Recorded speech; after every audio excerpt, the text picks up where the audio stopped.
Merci Vincent et ravi de vous retrouver pour ce 5e opus de la saga d'entrepreneurs pour le désormais très célèbre Tech Show. Ce mois-ci, nous mettons à l'honneur une entreprise issue des EdTech. Alors les EdTech, c'est quoi? Les EdTech, ou technologies de l'éducation, désignent l'ensemble des nouvelles technologies qui permettent de faciliter l'accès à l'enseignement ou l'apprentissage. J'ai le plaisir d'aller à la rencontre de Wilfried Granier, président et fondateur de Superprof, première plateforme digitale de mise en relation entre professeurs et élèves. Superprof, c'est le Airbnb des cours particuliers. Wilfried va nous parler de sa vie, de son parcours, de son histoire, de ses ambitions, mais surtout de son entreprise. Suivez-moi.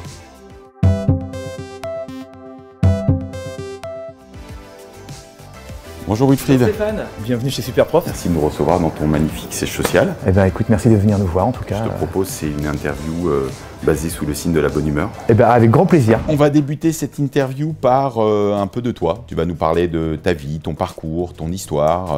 Assez classique hein, Stéphane, moi j'ai 44 ans aujourd'hui et j'ai commencé mes études puisque j'étais pas si mauvais que ça en maths, du coup, à faire une prépa, puis après une école d'ingénieur à Compiègne, et puis je suis sorti avec un diplôme d'ingénieur informatique, et je me suis dit, c'est exactement ce que j'ai pas envie de faire. Je me suis lancé dans le conseil. Là, j'ai développé vraiment cette envie d'entreprendre, cette envie de lancer des boîtes, et je me suis dit, il faut que je crée ma première société, et donc j'ai fait ça pendant 4 ans, et ensuite j'ai lancé la première boîte qui s'appelait KP Media. Alors, c'était quoi son activité? C'était de la publicité sur Internet, en fait. C'est-à-dire qu'on vendait à l'époque, tu sais, des bandeaux publicitaires sur des régies, sur différents sites Internet, et que ça s'est bien développé. Et puis après, une fois que tu as goûté vraiment le goût de la liberté d'entreprendre, moi ça m'a plus jamais lâché, donc après j'ai enchaîné la création de sociétés au fur et à mesure. Comment est venue justement l'idée de Superprof? Il y a 9 ans, je découvre Airbnb déjà, je trouve que le modèle est incroyable, fascinant. Parallèlement à ça, je voulais me remettre à la guitare. Quand tu veux trouver un bon prof de guitare, tu sais, c'est quoi l'alternative? C'est la boulangerie du coin où tu as une petite affichette, ou tu vas sur un site de petite annonce et tu as un prof de guitare qui est entre un camping-car et une machine à laver, et moi je me dis, je vais créer l'Airbnb du prof particulier,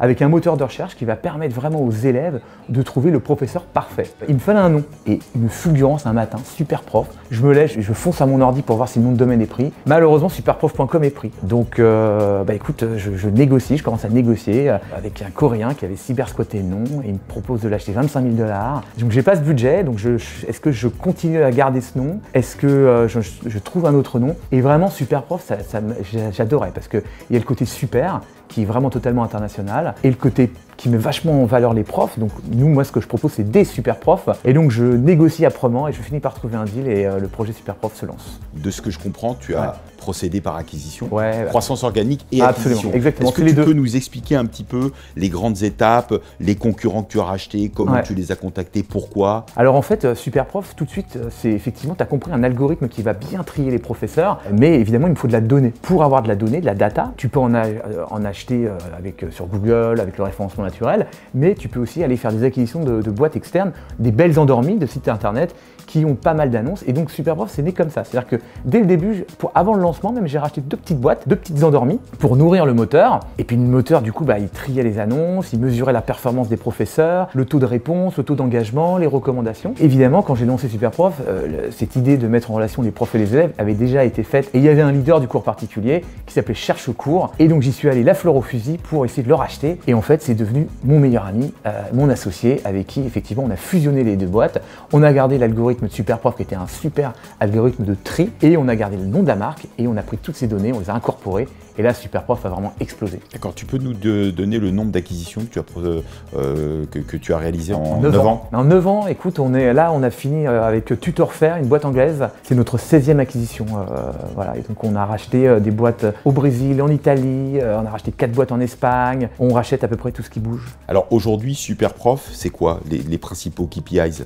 Nombre de pays, peut-être nombre de professeurs, nombre de cours. On a fêté nos 20 millions de professeurs, donc tu vois déjà, voilà, ça c'est la première KPI, c'est-à-dire qu'on a 20 millions de professeurs actifs et disponibles sur la plateforme aujourd'hui même. On est ouvert dans 41 pays, on opère en 18 langues, on a fait un peu plus de 20 millions de chiffres d'affaires l'année dernière et on va dépasser les 30 cette année. Qu'est-ce que tu aimerais faire de Superprof à horizon 5 ans? Alors déjà, Superprof, faut que tu saches, c'est la boîte de ma vie. J'ai créé la meilleure boîte du monde avec une équipe formidable. Je crois que vraiment l'éducation a un impact vraiment sur le monde, donc je suis content de travailler dans ce domaine-là et ma vision, si tu veux, c'est de continuer effectivement à faire grossir Superprof, à le développer dans tous les pays du monde. Aujourd'hui, 41 pays, mais on est en train de lancer la Chine, par exemple, qui n'est pas une mince affaire. Beaucoup de croissance aux États-Unis également. Les États-Unis, ça démarre juste à peine, mais on a de la traction énorme puisqu'on fait 300% de croissance aux États-Unis. Donc c'est continuer vraiment à développer les pays et toujours à développer et améliorer la communauté de professeurs, avoir toujours des meilleurs professeurs et puis développer cette communauté de confiance entre les profs et les élèves. Donc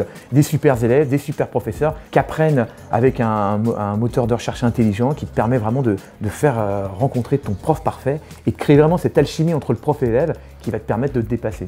C'est vraiment ça qu'on va faire pendant les 5 prochaines années. Et donc c'est quoi, leader européen ou leader mondial? Si on parle en termes de communauté de professeurs, on a la plus grosse communauté de professeurs au monde. Personne n'a 20 millions de professeurs dans 41 pays. Moi, ce que je veux, c'est faire grossir la société, avoir de plus en plus de collaborateurs, travailler vraiment dans une ambiance toujours très familiale. Et peut-être un jour, on dira de moi que je suis leader, mais c'est vraiment pas un objectif. Superprof, c'est une entreprise full digital, bien évidemment. Ah oui, oui. Donc il y a beaucoup de choses qui ont été faites. Est-ce qu'il y a encore des choses à faire bien sûr, dans la digitalisation par de ton exemple, groupe? on n'est pas mauvais sur le web. C'est-à-dire que le moteur de recherche, Google, le web, le mobile, on est assez bon. Mais notre application, on a lancé notre application il y a 6 mois, encore beaucoup de points d'amélioration parce qu'on est des enfants du web mais pas des enfants de l'application. Là, par exemple, la digitalisation, ça fait partie aussi d'un truc qu'on doit améliorer sur l'application. Parce que moi, ce que je veux, c'est que vraiment tu aies ton prof dans la poche, que tu puisses gérer tes cours, vraiment de faire le métier de prof particulier qui est un petit métier, des fois de côté, un vrai métier. Et donc pour le faire, il faut des outils et avoir effectivement tout son agenda, son planning, ses élèves dans sa poche, c'est intéressant. Et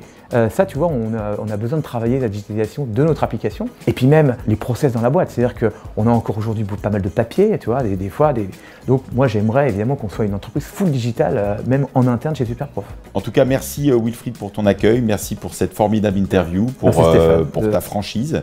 Et puis j'espère te revoir très bientôt dans 5 ans quand tu seras leader mondial. Avec grand plaisir. Merci. À bientôt. Au revoir.